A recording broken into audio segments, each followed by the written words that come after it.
الحمدللہ رب العالمین والصلاة والسلام علی سید الانبیاء والمرسلین اما بعد فاعوذ باللہ من الشیطان الرجیم بسم اللہ الرحمن الرحیم۔ آج انشاءاللہ تعالی 19واں سپارہ جو ہے اس کی ہم تفسیر مختصر سی خلاصہ سمجھنے کی کوشش کریں گے۔ سورۃ الفرقان کا کچھ حصہ اس سپارے میں ہے، سورۃ الشعراء بھی ہے، اس کے بعد سورۃ النمل بھی ہے، اس کا بقیہ حصہ پھر 20ویں سپارے میں ہے۔ تو قرآن مجید فرقان حمید کا یہ اسلوب ہے کہ اللہ عز و جل کہیں توحید کا بیان کرتا ہے، کہیں رسالت کا بیان کرتا ہے، کہیں آخرت کا بیان کرتا ہے۔ توحید کا مطلب اللہ تعالیٰ اپنی وحدانیت کا بیان کرتا ہے، وحدانیت مراد ونس آف اللہ المائٹی، اللہ تعالیٰ کا ایک ہونا، کہیں اپنی ذات و صفات کا، کہیں اپنی شانوں کا، کہیں اپنے افعال کا، مختلف اسماء کا ذکر کرتا ہے، کہیں اپنی تخلیقات، اپنی مخلوقات کا ذکر کرتا ہے اور اس سے اپنے ہونے پر استدلال کرتا ہے، کائناتی نظام کا، تکوینی نظام کا اظہار کرتا ہے، اور کہیں رسالت کا ذکر کرتا ہے۔ گائے بگائے آپ دیکھتے ہیں کہ رسالت کا تذکرہ ہوتا ہے، اور رسالت سے مراد جتنے اللہ تعالیٰ نے انبیاء کرام کا تذکرہ قرآن مجید میں کیا ہے، اللہ تعالیٰ ان کو مختلف انداز سے ان کو بیان کرتا ہے، ان کی دعوت و تبلیغ انہوں نے کس طرح کی، اور ان کے ماننے والے کیسے تھے اور نہ ماننے والے کیسے تھے، جو انہیں انکار کیا، انکار کی وجوہات کیا تھی، وہ کن دلائل کی بنیاد پر انکار کرتے تھے، بعض اوقات کم علمی ہوتی تھی، بعض اوقات کوئی ان کا اعتراض ہوتا تھا، اشکال ہوتا تھا۔ اللہ تعالیٰ نے ان سب کا ذکر کیا ہے، اور عام طور پر ان کی جو بہانے بازیاں اس حق نہ ماننے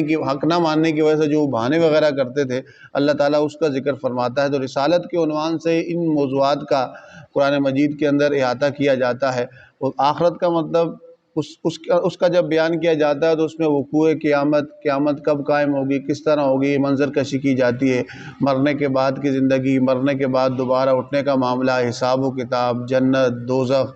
اور اس کے بعد جنت کی نعمتیں، دوزخ کے عذاب، اس کا تذکرہ کیا جاتا ہے۔ تو سورۃ الفرقان کا جو 19ویں سپارے میں شروع ہوتی ہے، تو اللہ تعالیٰ اس کے اندر بھی کفار کی ایک بہانے بازی اور ایک اعتراض کا ذکر کر رہے ہیں جو اپنے نبی کو نہ ماننے پر وہ کیا کرتے تھے۔ اللہ عز و جل ارشاد فرماتا ہے وَقَالَ الَّذِينَ لَا يَرْجُونَ لِقَاءَنَا لَوْلَا أُنزِلَ عَلَيْنَا الْمَلَائِكَةُ أَوْ نَرَى رَبَّنَا لَقَدِ اسْتَكْبَرُوا فِي أَنفُسِهِمْ وَعَتَوْا عُتُوًّا كَبِيرًا۔ اللہ فرماتا ہے کہا ان لوگوں نے جو ہم سے ملنے کی امید نہیں رکھتے کہ کیوں نہیں اللہ تعالیٰ نے ہم پر کوئی فرشتہ اتارا، یا ہم کیوں نہیں اپنے رب کو اپنی آنکھوں سے دیکھ سکتے۔ تو اللہ فرماتا ہے انہوں نے تکبر کیا اور سرکشی کی، اور وہ اس دن فرشتوں کو دیکھیں گے، مجرمین دیکھیں گے فرشتوں کو، اس دن ان کے لیے کوئی فائدہ نہیں ہوگا، ان کے اعمال سارے اکارت ہو جائیں گے، اور ماننے والے اصحاب الجنہ جو ہیں ان کے لیے بہترین ٹھکانہ ہے، ان کے لیے بہترین اللہ تعالیٰ نے ان کے لیے بہترین ٹھکانہ اور بہترین رہنے کی جگہ جنت کی صورت میں رکھی ہے۔ اور کچھ کفار کا ذکر کیا جا رہا ہے کہ جب نامہ اعمال اپنا دیکھیں گے، اپنے معاملات دیکھیں گے، تو قیامت والے دن کیا کریں گے وَيَوْمَ يَعُضُّ الظَّالِمُ عَلَى يَدَيْهِ يَقُولُ يَا لَيْتَنِي اتَّخَذْتُ مَعَ الرَّسُولِ سَبِيلًا يَا وَيْلَتَىٰ لَيْتَنِي لَمْ أَتَّخِذْ فُلَانًا خَلِيلًا۔ کہہ رہے ہیں کہ وہ ظالم اپنے ہاتھوں کو کاٹیں گے اور کہیں گے کہ کاش کہ ہم نے رسول کے ساتھ کوئی رستہ بنایا ہوتا، رسول کی بات مان لی ہوتی، کاش کہ ہم نے فلاں کو دوست نہ بنایا ہوتا جس کے سبب وہ گمراہ ہوئے ہوں گے، اور بے شک اس نے ہمیں کیا کر دیا، ذکر آنے کے بعد گمراہ کر دیا، اور شیطان تو دھوکہ ہی دیتا ہے انسان کا۔ پھر اللہ تعالیٰ قیامت والے دن رسول اللہ صلی اللہ علیہ وسلم کا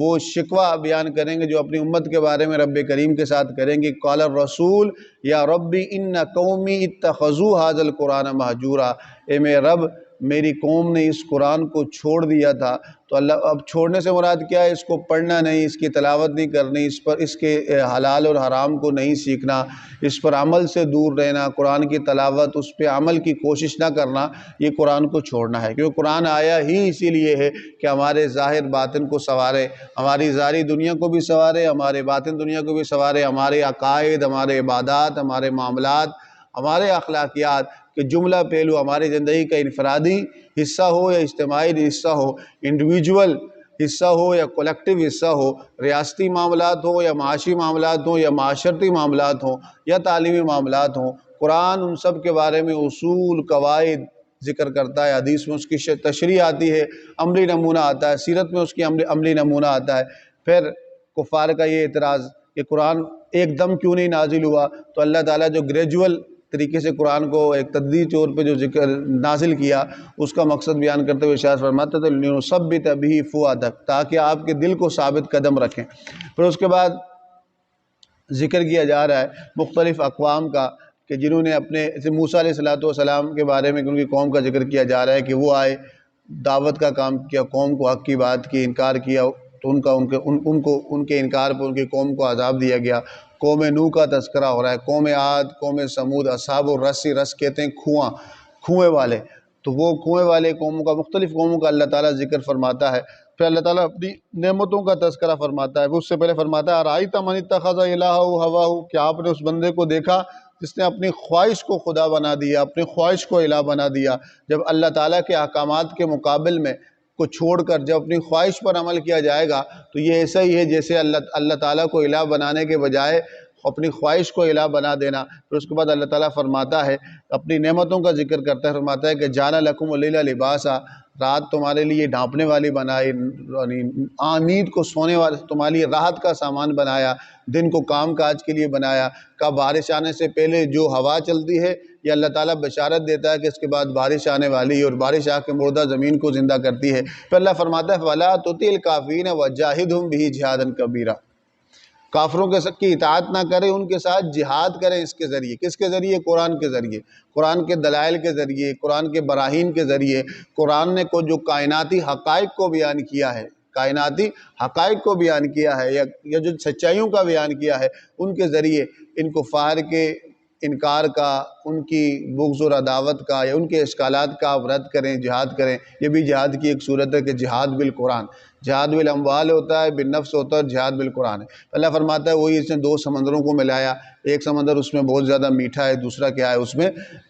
نمکین ہے، اور بیچ میں اللہ تعالیٰ نے کیا بنا دی؟ آڑ بنا دی۔ پھر اللہ فرماتا ہے کہ انسان بشر کو پانی سے پیدا کیا، پھر اس کے اندر نسبی رشتہ داریاں بنا دی اور سسرائی رشتہ داریاں بنا دی۔ پھر کہا جا رہا ہے کہ آپ کو ہم نے مبشر یعنی بشارت دینے والا اور ڈرانے والا بنایا۔ پھر کہا جا رہا ہے کہ آپ توکل کریں، وَتَوَكَّلْ عَلَى الْحَيِّ الَّذِي لَا يَمُوتُ وَسَبِّحْ بِحَمْدِهِ، اس ذات پر جو نہیں مرتی اور اس کی تسبیح کریں۔ پھر اس کے بعد اللہ تعالیٰ فرماتا ہے کہ اللہ تعالیٰ نے زمین و آسمان کی تخلیق 7 ایام میں، 7 ایام کا مطلب 7 مراحل میں، 6 اسٹیپس میں، یعنی اللہ تعالیٰ نے زمین و آسمان کی جو تخلیق کی ہے فی 6 ایام، 6 اسٹیپس میں کی ہے، 6 مراحل میں کی ہے، اس کا تذکرہ کیا جا رہا ہے۔ پھر رب کریم نے عرش کی طرف متوجہ ہوا، پھر کہا جا رہا ہے کہ الرحمن فسل بھی خبیرہ، رحمان کے بارے میں اس سے سوال کریں جو کیا ہے؟ خبر رکھتا ہے۔ اللہ کے بارے میں اس سے سوال کریں جو اللہ کی ذات صفات کو جانتا ہے، اور جاننے کا ذریعہ کیا ہے؟ وہ قرآن و سنت ہے۔ پھر اس کے بعد رب کریم ارشاد فرماتا ہے کہ تبارک الذی جعل فی السماء بروجا، پاک ہے وہ ذات جس نے آسمان میں بروج کو بنایا، ستاروں کے جو جھرمٹ ہوتے ہیں، کلیکشن آف دا اسٹارز ہوتا ہے، اس کو بروج کے نام سے تعبیر کیا گیا ہے، اور اس کی ان مختلف منازل ہیں وہ ستاروں کی، وہ ستاروں کے جھرمٹ ہیں 12 کے قریب علم فلکیات کی جو ماہرین ہیں وہ بروج کا انہوں نے تعین کیا ہے۔ ویسے برج برج کا مطلب ظاہر چیز ہوتا ہے، حمل، سور، جوزہ، سرطان، اسد، سبلہ، میزان، اقرب، کوس، جد، دلوت، یہ 12 بروج علم فلکیات والے ذکر کرتے ہیں۔ اللہ فرماتا ہے ہم نے ایک روشن سورج بنایا، قمر بنایا روشن، فرمایا ہے کہ رات اور دن کو بنایا ایک دوسرے کے پیچھے آتی ہیں، اور اس میں نصیحت ہے، نصیحت قبول کرنے والوں کے لیے اور شکر ادا کرنے والوں کے لیے۔ پھر اللہ تعالیٰ عباد الرحمن جو اللہ کے بندے ہیں ان کی صفات، ان کی اچھی عادات کا ذکر کر رہا ہے کہ اللہ کے جو بندے ہوتے ہیں ان کا کردار کیا ہوتا ہے، ان کے افکار کیا ہوتے ہیں، ان کے اطوار کیا ہوتے ہیں، ان کا رہن سہن کیا ہوتا ہے۔ فرمایا وعباد الرحمن الذین یمشون علی الارض ہونا، اللہ کے جو بندے ہیں وہ زمین پر نرم چلتے ہیں، نہ وہ تکبر کے ساتھ چلتے ہیں، نہ غرور کے ساتھ چلتے ہیں، اور نہ ہی اس طرح چلتے ہیں کہ وقار اور متانت کے ساتھ چلتے ہیں۔ اللہ کے جو بندے ہیں وقار اور متانت کے ساتھ چلتے ہیں، نہ ان کے چال ڈال میں چھچورا پن ہوتا ہے، اور نہ ہی ان کی چال ڈال کے اندر تکبر اور غرور ہوتا ہے۔ وَإِذَا خَاطَبَهُمُ الْجَاهِلُونَ قَالُوا سَلَامًا، جب جاہل آدمی ان سے بات کرتا ہے، ان سے بحث کرتا ہے، مناظرہ کرتا ہے، تو یہ اس سے سلامتی والی بات کر کے، سلام کر کے اس سے اعراض کر لیتے ہیں، ان کی راتیں سجدے میں اور قیام میں گزرتی ہیں، اور رب سے دعا کرتے ہیں کہ اللہ تعالیٰ ان کو جہنم سے بچائے، اور جہنم بڑا ہی برا ٹھکانہ ہے۔ وہ جب خرچ کرتے ہیں تو نہ ہی فضول خرچی کرتے ہیں، نہ کنجوسی کرتے ہیں، اللہ کے ساتھ کسی اور کو کی عبادت نہیں کرتے، نہ ہی ناحق قتل کرتے ہیں، نہ زنا کرتے ہیں، اور جو یہ کام کرے گا اسے ڈبل عذاب دیا جائے گا، جہنم میں وہ جہنم میں اسے رکھا جائے گا، سوائے اس کے کہ جو توبہ کرے، ایمان لے آئے، نیک اعمال کرے، تو اللہ فرماتا ہے اس کی جو برائیاں ہیں اس کو اچھائیوں میں بدل دیا جاتا ہے، اور جو توبہ کرے گا، نیک عمل کرے گا، اس پہ اللہ تعالیٰ خصوصی توجہ فرمائے گا۔ پھر ایک اور صفات کا ذکر کیا جا رہا ہے، والذین لا یشہدون الزور، کہ وہ لوگ بری گواہی یعنی جھوٹی گواہی پہ حاضر نہیں ہوتے، برے کاموں پر حاضر نہیں ہوتے۔ اگر کسی فضول کام کے پاس سے گزریں بھی تو ایک عزت و احترام کے ساتھ وہاں سے گزر جاتے ہیں۔ اللہ کی آیتیں جب ان کے سامنے پڑھی جائیں تو بیرے اور اندھوں کی طرح اس پر ٹوٹ نہیں پڑتے، بلکہ غور و فکر کرتے ہیں، تدبر کرتے ہیں، اس پر عمل کرتے ہیں۔ پھر ان کی دعا کا ذکر کیا جا رہا ہے، والذین یقولون ربنا هب لنا من ازواجنا وذریاتنا قرۃ اعین واجعلنا للمتقین اماما۔ ان کی دعا کیا ہے کہ رب کریم ہماری ازواج، ہماری جو اولاد ہے ان کا ہماری آنکھوں کی ٹھنڈک بنا، متقین کے لیے ہمیں امام بنا۔ تو اللہ فرماتا ہے کہ ان کو جنت کے بالا خانے دیے جائیں گے ان کے صبر کی وجہ سے، اور وہ ہمیشہ رہیں گے، بہترین ٹھکانہ ہے۔ کہا ما یأبأ بکم ربی لولا دعاکم، اگر تم اس رب کی عبادت نہ کرو تو اسے کوئی فرق نہیں پڑتا، اگر تم جھٹلاؤ گے تو اس کا جھٹلانے کا جو برا صلہ ہے تمہیں ملے گا۔ اس کے بعد سورۃ الشعراء کا ذکر ہے، سورۃ الشعراء شروع ہو جاتی ہے، اور سورۃ الشعراء کیا ہے کہ اس کے اندر شعراء کا ذکر ہے، شاعروں کا ذکر ہے، ان کی بعض بری عادتوں کا ذکر ہے۔ تو اللہ اس سورت کی ابتدا طا سین میم سے ہو رہی ہے، حروف مقطعات سے ہو رہی ہے۔ اس کے بعد قرآن کی فضیلت بیان کی جا رہی ہے کہ تلک آیات الکتاب المبین،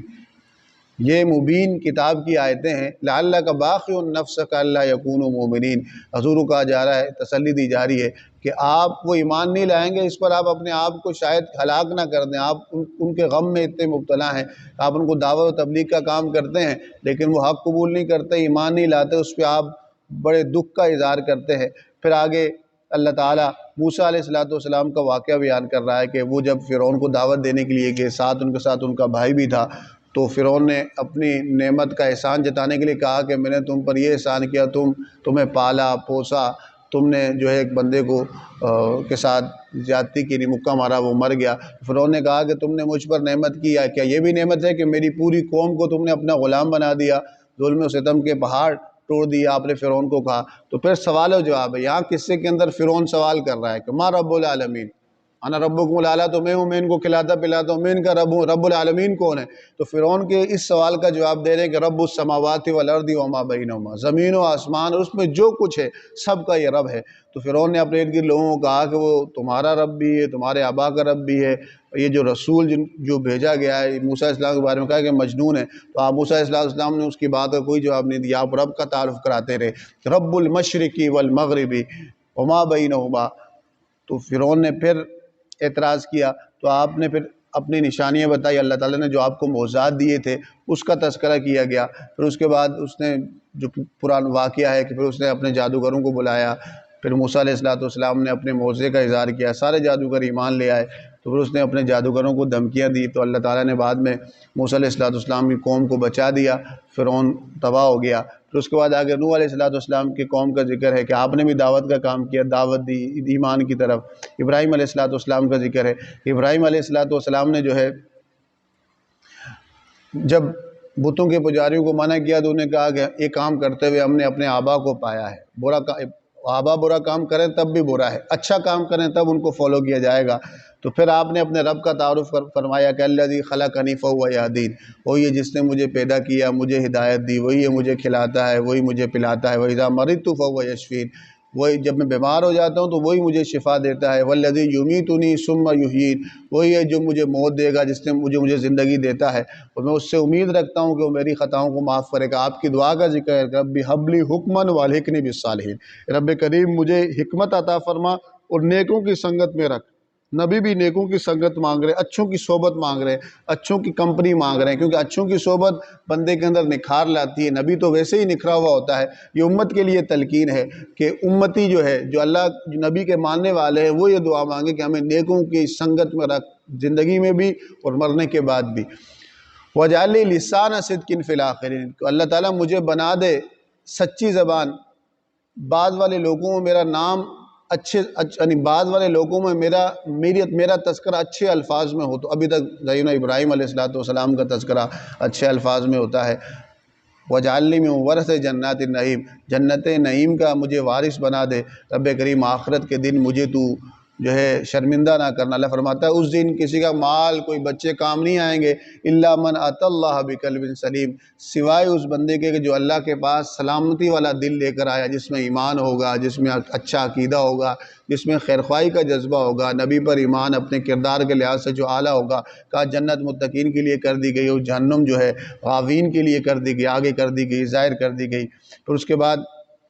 رب کریم جو ہے ایک منظر کشی کیا کر رہا ہے کہ اس دن جو ہے جو کفار ہیں اور اس کا جو ابلیس کا جو لشکر ہے وہ سارا کا سارا اس میں کیا کیا جائے گا، گرایا جائے گا۔ پھر نوح علیہ السلام کا ذکر ابراہیم علیہ السلام کے بعد ہو رہا ہے۔ پھر یہاں انبیاء کرام، کچھ انبیاء کرام کا تذکرہ ہے، تو یہاں ان کی دعوت کا ایک ہی اسلوب بیان کیا گیا ہے۔ ہر نبی کیا کہہ رہا ہے، انی لکم رسول امین، میں تمہاری طرف اللہ کا بھیجا ہوا رسول بھی ہوں، امین بھی ہوں، امانت دار بھی ہوں۔ اپنے کردار کا بتا رہا ہے کہ میں امانت دار بھی ہوں۔ آپ صلی اللہ علیہ وسلم نے دعوت کا کام کیا، انہیں موضع مانگا، تو صلی اللہ علیہ وسلم نے فرمایا قد لبثت فیکم عمرا من قبلی افلا تعقلون، میں نے تم میں پوری عمر گزاری ہے، کیا تمہیں پھر بھی عقل نہیں؟ اپنا کردار پیش کیا۔ دعوت کیا دی؟ فاتقوا اللہ واطیعون، اللہ کا تقوی اختیار کرو، اللہ سے ڈرو، یعنی اللہ کے عذاب سے ڈرو، اللہ کی ناراضگی سے ڈرو۔ ورنہ اللہ تعالیٰ کی ذات کیا ہے؟ وہ محبت کی ذات ہے کہ اس سے محبت کی جائے، وہ سارے صفات کمال کا جامع ہے، اس سے محبت کی جاتی ہے۔ فاتقوا اللہ واطیعون، اور پھر آگے فرمایا وما اسألکم علیہ من اجر اجری الا علی رب العالمین، کہا میں تم سے اس تبلیغ پر، اس دعوت پر کوئی اجرت نہیں مانگتا، یہ نہیں مانگتا کہ مجھے اس کا کوئی بدلہ دو، کوئی اجر دو، میری اجرت اللہ کے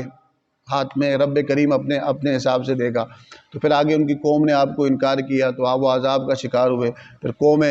عاد کا ذکر ہو رہا ہے، ہود علیہ السلام ان کی طرف بھیجے کہ سیم یہی بات حضرت ہود علیہ السلام نے کی ان کو کہ انی لکم رسول امین فاتقوا اللہ واطیعون وما اسألکم علیہ من اجر اجری الا علی رب العالمین۔ وہ لوگ کنسٹرکشن کے بڑے ماہر تھے، بڑے بڑے محلات بناتے تھے، طاقت والے بھی تھے، اللہ نے ان کو مال و دولت بھی کثرت کے ساتھ عطا کیا تھا، لیکن بت پرستی میں مبتلا تھے، اپنے رسول کو نہیں مانا تو عذاب کے مستحق ہوئے۔ صالح علیہ السلام کا ذکر ہو رہا ہے، سیم یہی دعوت دی آپ کی قوم کو۔ اللہ وہ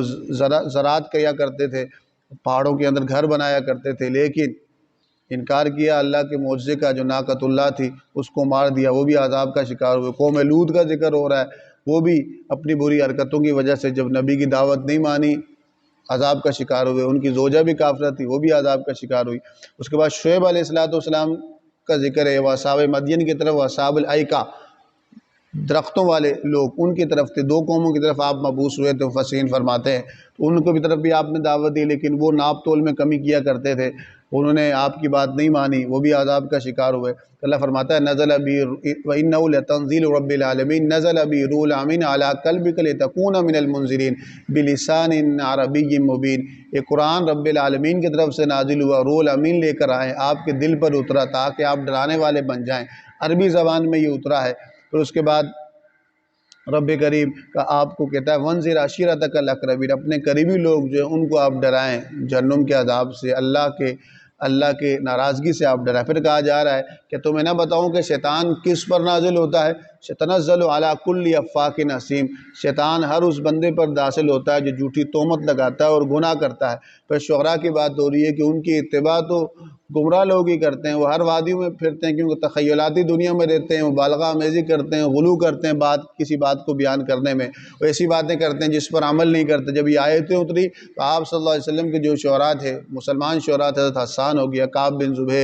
زہیر، کعب بن مالک، عبداللہ بن رواحہ، اس کے علاوہ دوسرے جو شاہد صحابی تھے، وہ حضور کی بارگاہ میں آئے کہ یا رسول اللہ ہماری مذمت آئی ہے، تو پھر اللہ تعالیٰ نے اتارا کہ ایک شعراء کی اور قسم بھی ہے جن کا مضمون اچھا ہوتا ہے،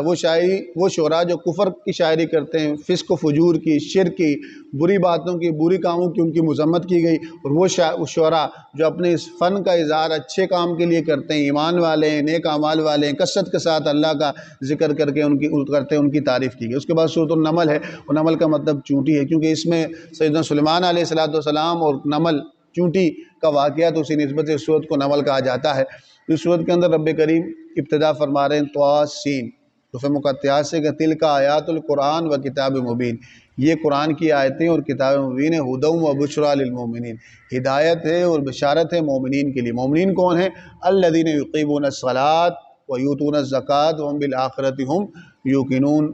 نماز قائم کرتے ہیں، زکوٰۃ دیتے ہیں، یقین رکھتے ہیں اللہ پر، تو بے شک جو لوگ آخرت پر یقین نہیں رکھتے، اللہ کہتے ہیں ہم نے ان کے اعمال ان کے لیے مزین کر دیے گئے ہیں، برے اعمال ان کو اچھے لگتے ہیں، وہ اسی میں بھٹکتے پھر رہے ہیں۔ موسیٰ علیہ السلام کا ذکر ہے، موسیٰ علیہ السلام کو جو اللہ تعالیٰ نے جب وحی کی ابتدا کی گئی اس کا ذکر ہے، کہا موسیٰ علیہ السلام کو اللہ تعالیٰ نے 9 نشانیاں دی، 9 معجزات دیے جس کے ساتھ جو آپ نے فرعون کے سامنے کیے، تو اللہ فرماتے ہیں انہوں نے جانتے بوجھتے ہوئے آپ کا انکار کیا۔ پھر اس کے بعد داؤد علیہ السلام اور سلیمان علیہ السلام کا ذکر کیا جائے، اللہ فرماتا ہے میں نے ان دونوں کو علم عطا کیا،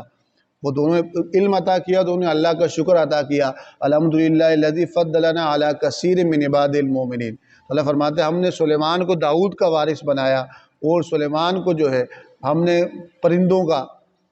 کی بولی سکھا دی اور ہر چیز عطا کر دی۔ سلیمان علیہ السلام کو جو لشکر تھا وہ جنات سے تھا، انسان بھی ہوتے تھے، پرندے بھی ہوتے تھے۔ تو ایک دفعہ آپ جا رہے تھے اپنے لشکر کے ساتھ، تو کافی میلوں دور ایک چونٹیاں اپنی ملکہ اپنی چونٹیوں کے ساتھ جا رہی تھی، اس نے اپنی چونٹیوں کو کہا، اپنے جو پیچھے چل رہی تھی، کہ بھئی جلدی جلدی اپنے بلوں میں گھس جاؤ، کہیں سلیمان اور اس کا لشکر تمہیں رون نہ دے۔ تو سلیمان علیہ السلام نے نور نبوت سے اتنے دور میلوں کی بات سن لی تو آپ مسکرائے، فتبسم ضاحکا من قولہ، آپ مسکرا کر ہنس پڑے، پھر اللہ کا شکر ادا کیا کہ اللہ تعالیٰ نے آپ پر اپنا کرم کیا، یہ نعمت عطا کی۔ تو آپ کا ایک پرندہ تھا ہدہد، جو رستے میں آگے چلتا تھا، بتاتا تھا، ایک دن وہ غائب تھا، آپ نے کہا وہ کہاں غائب ہے، اس کو یہ حاضری ضروری تھی۔ وہ آیا، اس نے کہا کہ میں ایسی قوم کے بارے میں جاتا ہوں، ملکہ سبا کے بارے میں بات کی، جو سورج کی پوجا کرتی ہے، شیطان نے ان کے وہ مزین کر دیے گئے ہیں۔ تو سیدنا سلیمان علیہ السلام نے اس کی طرف ایک خط بھیجا، فَإِنَّهُ مِن سُلَيْمَانَ وَإِنَّهُ بِسْمِ اللَّهِ رَبِّ الْعَالَمِينَ اللہ تعالیٰ علیہ وَاتُونِی مُسْلِمِین، مسلمان ہو کے میرے پاس آ جاؤ، فرمانبردار ہو کے میرے پاس آ جاؤ، اور ہم پر جو ہے سرکشی نہ کرو۔ تو ملکہ نے مشورہ کیا، تو مشورے میں انہیں پہلے کہا کہ بادشاہ ہے تو کچھ تحفے تحائف بیچتے ہیں۔ جب تحفے پہنچے، سلیمان علیہ السلام نے کہا کہ مجھے اللہ تعالیٰ نے بہت عطا کیا ہے، تم یہاں اپنے سرداروں کے ساتھ یہاں پہنچو، ایمان لا کر پہنچو، ورنہ اچھا نہیں ہوگا۔ تو ملکہ وہاں سے نکل پڑی، یہاں تک کہ سلیمان علیہ السلام اپنے دربار میں بیٹھے تھے، تو آپ نے کہا کہ جو ملکہ کا ایک تخت تھا، بڑا سا خوبصورت سا ایک تخت تھا، اس کی بڑی حفاظت کیا کرتی تھی، تو آپ نے کہا کہ ایکم یاتینی بعرشہا قبل ان یاتونی مسلمین، اس کے آنے سے پہلے تم میں سے کون ہے جو اس کا تخت میرے پاس لے آئے؟ قال عفریت من الجن، ایک جنات میں سے ایک عفریت بڑا دیو تھا، وہ کھڑا ہوا، انہوں نے کہا کہ میں لے آؤں گا آپ کے مجلس ختم ہونے سے پہلے۔ دوسرا شخص وقال الذی عندہ علم من الکتاب، ولی جو آپ کا صحابی تھا، مفسرین لکھتے ہیں کہ عاصم بن برقیہ، اس کے بعد اللہ نے علم عطا کیا، تو اس نے کہا کہ آپ کی پلک جھپکنے سے پہلے ہی میں اسے لے آؤں گا۔ آپ نے اجازت دی، جیسے ہی آپ نے دیکھا اور تخت آپ کے سامنے موجود تھا، تو آپ نے اس پر بھی اللہ کا شکر ادا کیا۔ تو اولیاء کرام کی کرامات حق ہیں، نبی سے جو خلاف عادت جو کام سرزد ہوں اس کو معجزہ کہتے ہیں، قرآن میں اس کو آیات کہا جاتا ہے۔ ولی سے ہوں نبی کے اتباع میں تو اسے کرامت کہا جاتا ہے۔ اس طرح اس اصحاب کہف وہ ولی تھے، سیدتنا مریم رضی اللہ تعالی عنہ وہ ولیہ تھی، اس طرح یہ جو ہے عاصم بن برقیہ یہ اللہ کے ولی تھے، اس کا ذکر کیا جاتا ہے۔ تو ولی کے پاس جو کرامت ہوتی ہے وہ اللہ تعالیٰ ان کو عزت سے نوازتا ہے۔ تو اللہ تعالیٰ ارشاد فرماتا ہے کہ پھر وہ تخت جب آیا، وہ دیکھ کے پریشان ہو گئی، تھوڑی چینجنگ کی ہوئی تھی، وہ آپ سے بڑی متاثر ہوئی۔ پھر اس کے بعد آپ نے کہا کہ محل کے اندر چلو، وہ جو نیچے فرش تھا آپ نے کرسٹل اینڈ گلاس کا بنایا ہوا تھا، جیسے لگ رہا تھا نیچے پانی ہے، لیکن اوپر وہ شیشے کا فرش بنایا تھا۔ ملکہ نے جیسے اس پہ پاؤں رکھنا چاہا، اپنے یہ پائنچے اوپر کیے کہیں میں گیلی نہ ہو جاؤں، تو آپ نے کہا کہ یہ فرش ہے، یہ پانی نہیں ہے۔ ملکہ اور متاثر ہوئی کہ اللہ تعالیٰ نے یہ عام بادشاہ نہیں بلکہ کوئی خاص اس پر اللہ تعالیٰ کی عطا ہے، وہ مسلمان ہو گئی۔ پھر اس کے بعد اللہ فرماتا ہے قوم سمود جو تھی، صالح علیہ السلام بھیجے گئے، ان کے 9 سردار تھے، وہ فتنہ فساد کرتے تھے، انہیں آپ کو مارنے کا پلان بنایا، شہید کرنے کا پلان بنایا۔ اللہ فرماتا ہے انہوں نے پلان تو بنایا لیکن اللہ تعالیٰ نے ان کے پلان کو الٹ دیا، وہ تباہ و برباد ہو گئے۔ قوم لوط کا ذکر ہے،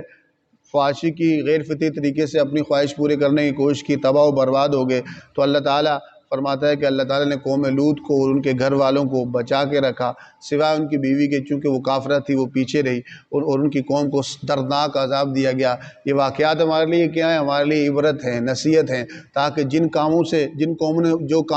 کام کر کے تباہ ہوئی، برے کام کر کے، تو یہ واقعات ہمیں یہ بتاتے ہیں کہ ہم اس کاموں سے دور رہیں، اجتناب کریں۔ رب کریم سے دعا ہے کہ جو کچھ سنا اس پر عمل کرنے کی توفیق نصیب فرمائے۔ وما علیہ الا البلاغ المبین۔